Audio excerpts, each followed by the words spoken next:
सर्वप्रथम मी पत्रकार बांधवांना दिलगिरी व्यक्त करतो। या ठिकाणी आम्ही अंतरवाली सराटीवरून डायरेक्ट या ठिकाणी आलो, थोडा उशीर झाला त्याबद्दल मी तुमचे दिलगिरी व्यक्त करतो।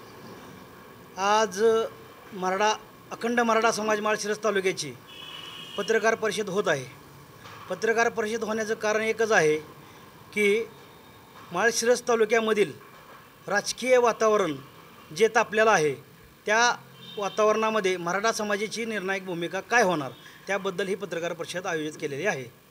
या ठिकाणी तुम्हाला सर्वप्रथम सांगू इच्छितो की संघर्ष योद्धा मनोज जरांगे पाटील यांच्या आदेशाने आम्ही सर्वजण 9 तारखेला त्यांना भेटल्यानंतरनं पूर्ण गावामध्ये प्रत्येक गावामध्ये विचारविनिमय बैठक लावली।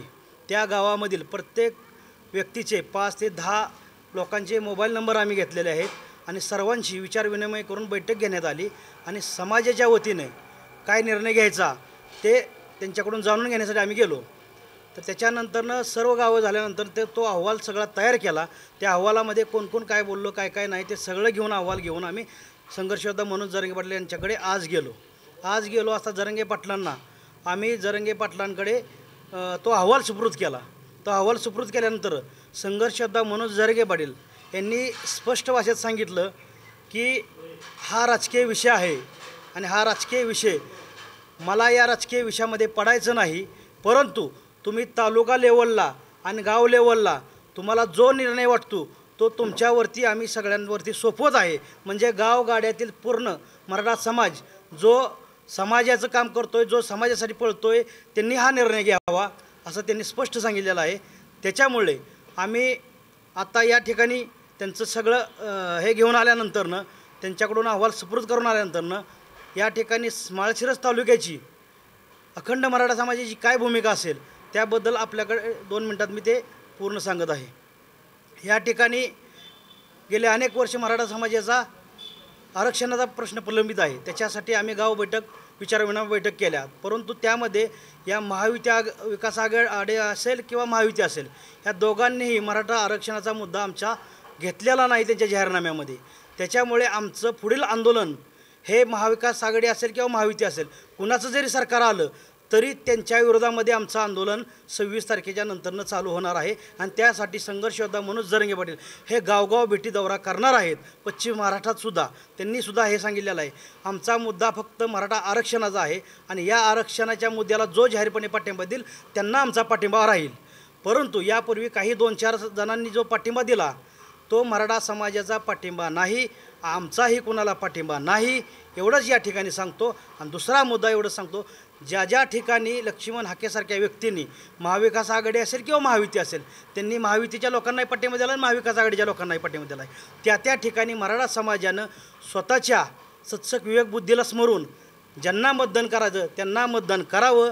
दुसरी गोष्ट, ज्या ठिकाणी मराठा समाज या तालुक्याची परिस्थिती वेगळी आहे या तालुक्यामध्ये 1,25,000च्या आसपास मराठा समाजाचं मतदार आहे आणि मराठा समाजाची निर्णायक भूमिका ठरणार आहे। त्याच्यामुळे मराठा समाज बहुजनांना घेऊन चालणारा समाज आहे। फक्त या ठिकाणी एवढं तुम्हाला सांगू इच्छितो की येणाऱ्या 2 दिवसामध्ये जे मतदान होणार आहे त्याच्यासाठी मराठा समाजानं एकजुटीने एक दिलानं मतदान करायचं आहे। परंतु या ठिकाणी तुम्हाला सांगू इच्छितो की ज्या उमेदवारांना पाठिंबा हाकेंनी दिला आहे ते तर तुम्हाला मी सांगितलं, परंतु एक मिनटं, आरक्षणाचा मुद्दा एक झाला आणि दुसरा मुद्दा हाकेंना पाठिंबाचा एक झाला। दुसरा अखंड मराठा समाजाला विनंती आहे की या तालुक्यामध्ये सर्व मराठा समाजाला विनंती आहे की ज्या लोकांचे नंबर आणलेले आहेत त्या लोकांना आम्ही गणेमेकाव्यानं नंबर त्यांना 700 ते 800 जण 70 गावामध्ये दौरा आम्ही केलेला आहे। त्यांना आम्ही आमच्या लेवलला जे काम करते त्यांना आम्ही गणेमेकाव्यानं त्यांना आदेश देणार आहे काय द्यायचा तो। दुसरा मुद्दा तुम्हाला सांगतो की ज्यांनी मराठा आरक्षणाला विरोध केला आहे त्यांना पाठिंबा कधीच नसणार आहे आमचा।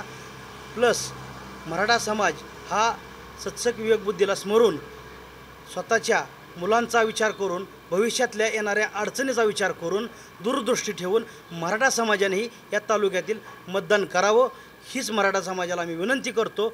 आणि आम्ही मराठा समाजाचं सेवक आहे, मराठा समाज म्हणून आम्हाला जेवढं करता येतं तेवढं आम्ही आमच्या पद्धतीने मराठा समाजाशी करणार आहे. आरक्षणाचा मुद्दा आमच्यासाठी महत्त्वाचा आहे.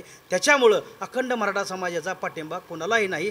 जो विरोध करतो त्याला तर 100% पाठिंबा नाही. त्याच्यानंतर जे 11 उमेदवार असतील 12 उमेदवार असतील कोण त्यांना मराठा समाजाने ज्याला मतदान करायचं आहे सत्सक बुद्धीला समोरून त्यांना करावं एवढी विनंती. अहवाल जो आपण तयार केला होता मनोज आदेशावरून केला होता का तालुका निर्णयानुसार केला होता? संघर्ष योद्धा मनोज जरांगे पाटलांना आम्ही 2 तारखेला भेटलो पाडव्याच्या. त्यावेळेस उमेदवार फायनल नव्हता. त्यावेळेस गेल्यानंतर तालुक्यातील 70 ते 80 जणांची कमिटी त्या ठिकाणी गेली. त्यावेळेस जरांगे पाटलांनी सांगितलं की तुम्ही 2-4 दिवसांनी परत या, आपण चर्चा करू. त्याच्यानंतर आम्ही 4-5 जण कमिटीच्या शिष्टमंडळ त्या ठिकाणी गेलं. त्या ठिकाणी त्यांना सांगितलं ही तालुक्याची परिस्थिती अशीच तिकड मिळाले आहेत, तर ह्याच्यावर निर्णायक भूमिका काय घ्यायची आपण. तर त्यांनी आम्हाला सांगितलं की तुम्हाला जे निर्णय घ्यायचे ते तुम्ही स्थानिक लेवलला निर्णय घ्या, मी ह्यात पडणार नाही राजकीय विषयामध्ये, स्पष्ट त्यांनी सांगितलं. आणि आम्हीही पडणार नाही आता, स्पष्ट सांगतो या राजकीय ह्याच्यामध्ये. पण आम्ही जरांगे पाटलांना जो आदेश आला आहे त्याचं 100% पालन करणार. आणि जरांगे पाटलांनी सांगितलं आम्हाला तुम्हाला काम करायचं, तुम्ही गावभेटी विचारमंडळ बैठका ज्या करायच्या असतील त्या तुम्ही स्वतः तालुका लेवलला करा. तालुका लेवलला आम्ही 80-90 जण जे काम करतो ते सर्वजणाला विश्वासात घेऊन आम्ही सगळ्यांनी विचार करून मग गावागावात गेलो आम्ही. तुम्ही तालुकाभर फिरला, त्यातून लोकांची मतं जाणून घेतली मनोजांच्या म्हणण्यानुसार, त्यातून काय मत समोर आला लोकांचा? यामधून एकच मत प्रवाह आला की ज्यांनी आपल्या आरक्षणाला विरोध केला आहे त्यांचा बंदोबस्त तुम्ही करावा लागतो आणि तुम्ही नाव घ्या म्हणत होते, परंतु आम्ही कोणाचंही नाव घेणार नाही. या ठिकाणी स्पष्ट जे काय आहे ते तुम्हाला सांगितलं की कारण मराठा समाज हा अत्यंत हुशार समाज आहे आणि मराठा समाजाला सांगावं लागत नाही की कोणाला मतदान करा. कारण की ज्या पद्धतीनं महायुतीच्या लोकांचा 29 जणांचा सुपडा साफ केला त्याच पद्धतीनं मराठा समाज यावेळेस या तालुक्याची परिस्थिती वेगळी आहे. त्याच्यामुळं मराठा समाज जो निर्णय घेणार तो निर्णय पक्षविरहित माणसं बघून जे 12 उमेदवार त्यांच्या बाबतीत घेणार. तरी दादांनी सांगितलं होतं तुम्ही उमेदवार ठरवा, लढा नाहीतर पाडा, असं आहे आमच्या सगळ्यांनी. त्याच्यानुसार सगळ्यांच्या प्रत्येक ठिकाणी मुलाखती झाली. मग आता तुम्ही ज्यावेळी स्वतः गेला की तो उमेदवार काही विचारायला तर ते राजकीय विषय नाही असं कसं म्हणू शकतो? नाही, तोपर्यंत राजकीय विषय होता. कुठपर्यंत जोपर्यंत आम्ही निवडणूक लढवणार होतो तोपर्यंत राजकीय विषय आमचा तो होता. योगायोगानं आमच्याकडे जे लोक आमचे सर्वजण आहेत, जे आमचे सवंगडे आहेत, जे काम करतात समाजाचे, त्यांना या स्थानिक भावना लक्षात घेऊन त्यांचं एक म्हणणं आलं की आपण या निवडणुकीच्या रिंगणात उतरलं पाहिजे. कारण या राजकीय पक्षाने आजपर्यंत आपल्याला 41 वर्ष खेळवलं आहे, आपल्या 250 बांधवांचं बलिदान गेलं आहे. मग आम्ही त्याच्यासाठी बहुजन, मुस्लिम समाज असतील, दलित समाज असेल, धनगर बांधव असेल, या सर्वांची मूठ बांधण्याचा प्रयत्न केला. परंतु एका समाजावरती राजकारण करता येत नाही आणि एका समाजावरती निवडणूक लढता येत नाही. परंतु आमचं समीकरण न जुळल्यामुळं आम्ही ती निवडणूक घेण्याचा निर्णय टाळला. आम्ही ठरवलं की आपला आरक्षणाचा मुद्दा आहे त्याच्यावरच आपण लढू, आपला राजकीय विषय नाही. आणि ही चळवळ राजकारणासाठी राजकीय व्यासपीठ होता कामा नये. या चळवळीमध्ये 250 बांधवांनी बलिदान दिलेलं आहे आणि ह्याचं राजकारण होता कामा नये. त्याच्यामुळं आम्ही ते निर्णय घेतलेला आहे. जर 15 दिवसाला बदलायला लागले तर बाकीच्या समाजाला समजायला काय? निर्णय बदलाचा विषयच नाही, ज्या त्यावेळेचा जो तो निर्णय होता. आज निवडणूक लढवू म्हणताय, उद्याच्याला तुम्ही म्हणताय एका समाजाला होत नाही. आधी स्पष्ट केलेलं आम्ही की एका परंतु समीकरण जुळलं नाही. प्रत्येक समाजाचं समीकरण जुळलं पाहिजे ना, प्रत्येक समाजाला घेऊन गेलं पाहिजे ना. मग प्रत्येक समाजाचं समीकरण नाही जुळल्यानंतर कसं करणार तुम्ही? त्या ठिकाणी तुम्ही जे म्हणला आता जो विरोध करणारे हाके साहेबांनी ज्यांना पाठिंबा दिला त्या उमेदवाराला मी मतदानच करणार नाही, परंतु याच्या व्यतिरिक्त जे उर्वरित उमेदवार आहेत त्यांच्याबद्दल हा उमेदवार योग्य आहे अशी काही चर्चा झाली नाही. आम्ही कुणाचीही बाजू घेणार नाही, महाविकास आघाडीची ना महायुतीची. आमचा क्लिअर खट अजेंडा आहे की बाबा कुठं कुठं पाठिंबा दिला आहे, ज्या ज्या ठिकाणी. मग इथं पाठिंबा दिला आहे न दिला आहे हा सर्व मराठा समाजाला माहिती आहे. तिकडं छगन भुजबळला दिला आहे, धनंजय मुंडेंना दिला आहे, इकडं गोपीचंद पडळकरांना दिला आहे. परंतु आम्ही स्थानिक लेवलला काम करत असताना आम्ही स्पेसिफिक कुणाचं नाव घेऊन पाडा म्हणणार नाही, कुणाला मतदान करा म्हणणार नाही. समाज सुज्ञ आहे, समाजाला माहिती आहे काय करायचं आणि गणेमे काय समाज करणार काय करायचं. आणि त्याच्यासाठी आम्ही उद्या संध्याकाळपर्यंत आमच्या 700 कार्यकर्ते जे आहेत, आमचे सेवक सगळे आम्ही मिळून माझ्यासहित ते सगळेजण मिळून आम्ही सगळ्यांनीचा एक व्हॉट्सअप ग्रुप केलेला आहे आणि गणेमे काय त्यांना मेसेज जाणार आहेत. निवडणूक झाल्यानंतर सत्ता स्थापना होईल, कोणते तरी पक्ष सत्ता स्थापन करतील, आंदोलनाची दिशा काय असणार आहे? आंदोलनाची दिशा कशासाठी ठरवते आता आपण? कारण की प्रत्येक वेळेस आंदोलन उभा केलं जातं, त्यावेळेस आंदोलन बदनाम केलं जातं. उद्या जर समजा महाविकास आघाडीचं सरकार आलं तर महाविकास आघाडी म्हणते ही महायुतीची लोक आहेत, ही सगळी बसलेली. आणि महायुती सरकार आलं तर ती महायुती म्हणते की ही महाविकास आघाडी लोक आहेत. म्हणजे आंदोलन करणार तोच आहे, आंदोलन करणारा बदललं नाही, सरकार बदलतंय, परंतु आमच्यावरती आरोप करून आम्हाला बदनाम केलं जातं. त्याच्यामुळं आमची भूमिका भूमिका आजच स्पष्ट होणं गरजेचं आहे. कुणाचं सरकार येणार आहे महाराष्ट्राला माहिती नाही. आम्ही भूमिका आजच जाहीर करतोय, कुणाची सरकार येऊ देत. जोपर्यंत मराठा आरक्षण मिळत नाही तोपर्यंत आम्ही हटणार नाही. मग त्याला 1 वर्ष लागू, 6 वर्ष लागू, आणि आमरण उपोषण जरंगे पाटलांच्या मार्गदर्शनाखाली आणि जरंगे पाटील सांगतील त्या दिशेनं आणि संख्येनं, लाखोच्या संख्येनं, 1-2 जण बसणार नाही तर लाखोच्या संख्येनं आमरण उपोषणाला बसणार आहे. नाही, काही ठिकाणी हाकेनी जर धूर्तपणा करून बीजेपीच्या उमेदवाराला किंवा महाविकास आघाडीला उमेदवार मुद्दाम भेटून समाज गैरसमज निर्माण होण्यासाठी असा प्रयत्न केला असेल तर समाजाने त्या संभ्रमात राहायचं काय, किंवा हाकेने त्यांना पाठिंबा दिला आहे त्या उमेदवाराला, तर त्या विरोधात आपण जायचं.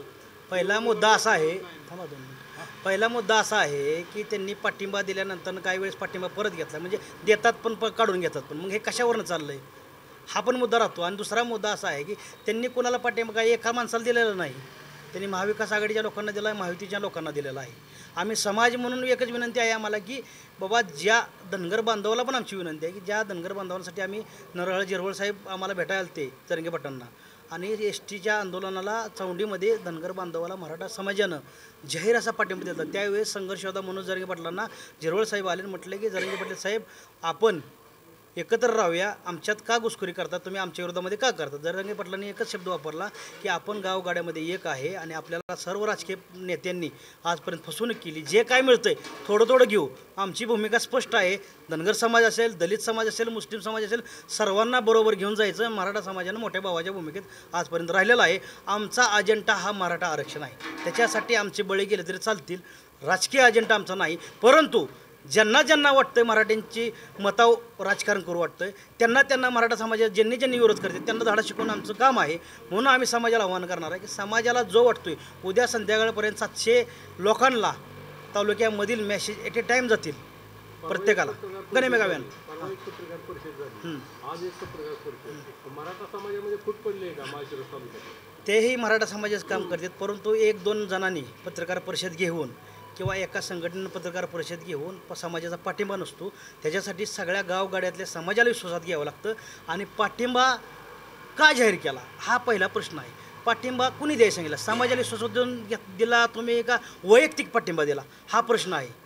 त्यांनी आंदोलनामध्ये किती वेळा आले, आंदोलनामध्ये किती दिवस त्यांनी सहकार्य काम केलं आहे हा महत्त्वाचा मुद्दा आहे. परंतु 1-2 माणसांनी पाठिंबा म्हटलं म्हणून पाठिंबा होत नाही.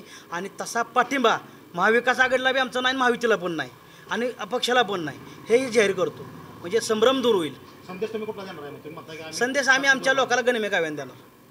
म्हणजे लोकसभेला असं आज झालं तसं हो, लोकसभेला ज्या पद्धतीने जरंगे पाटलांनी संदेश काय ठिकाणी दिले की बाबा आपल्याला गणेमेकावन जे काय करायचं असेल ते करा. ह्या ठिकाणी गणेमेकावन लोक जे काय करायचे आहेत ना ते गणेमेकावन मराठा सभा सुज्ञ आहे. वेगवेगळी परिस्थिती आहे प्रत्येक तालुक्यातली. आज प्रत्येक तालुक्यात वेगळी परिस्थिती येऊन ठेपलेली आहे. म्हणजे असं काय नाही की जरंगे पाटलांनी स्पष्ट सांगितलं आहे मला 4ही पक्षाचं घेणं देणं नाही. जो पक्षाचा चांगला उमेदवार असेल मग तो महायुतीचा असू द्या, महाविकास आघाडीचा असू द्या किंवा अपक्ष असू द्या, जो चांगला उमेदवार असेल त्याला तुम्ही मतदान करा, हे जरंगे पाटलांनी स्पष्ट सांगितलेलं आहे. त्याच्यामुळे जरंगे पाटलांनी कुठंच सांगितलं नाही असं की महाविकास आघाडीला पाठिंबा आणि महायुतीला पाठिंबा. त्याच्यामुळे संभ्रमात मराठ्यांनी राहू नये, तालुक्याची परिस्थिती बघून मराठ्यांना मतदान करायचं एवढंच सांगतो. आजच्या बैठकीमध्ये मनोजाने एक संदेश दिला आहे की लोकसभेप्रमाणे करा. आजच्या बैठकीमध्ये आपल्या लोकसभेप्रमाणे करा म्हटले नाहीत. करा म्हणजे एकजुटीनं एक शिक्क्यानं मतदान करा. कुणाला करायचे 4ही पक्षातल्या कुणालाही करा, पण एक शिक्का चाला. 12 उमेदवारापैकी कुठला चांगला उमेदवार तुमच्या निदर्शनास आला का? आम्हाला 12च्या 12 जणांनी फोन केलेत, परंतु आम्ही त्यांना विनंती केली की समाजाचा मालक आम्ही होऊ शकत नाही, आम्ही समाजाचं काम करतोय. मी पाठिंबा देणं म्हणजे समाजाने पाठिंबा दिल्यासारखं होतो. आम्ही सगळेजण काम करत असल्यामुळे आणि आम्ही वैयक्तिक कधीही कुणाला पाठिंबा देणार. समाजाची जी काय आहे भावना 70 गावातली जी समजली त्या भावनेवरनं समाजाने सांगितलं की बाबांनो तुम्ही स्पष्ट तुम्ही काय करू नका, आम्हाला तुम्हाला जेवढं सांगायचं तेवढं तुम्ही सांगितलं आहे आणि तुमच्या सूचना आमच्यापर्यंत आलेत. परंतु तुम्ही एकदा जरंगे पाटलांना भेटून या, अहवाल द्या आणि जरंगे पाटील काय सांगते तेही आम्हाला सांगा, त्याच्यावर आम्ही निर्णय घेऊ. सुपडा साहेबचा संदेश गावात फिरतोय मराठा समाजा युवकाकडून, याविषयी काय? पहिला मुद्दा जरंगे पाटलांनी सांगितले सुपडा साहेब तर 100% होणार, पण कोणाचा होणार हा धनगर समाज, मराठा समाज, बहुजन समाज, दलित समाज, मुस्लिम समाज हे ठरवणार. आणि एका समाजावरती हे राजकारण चालणार नाही.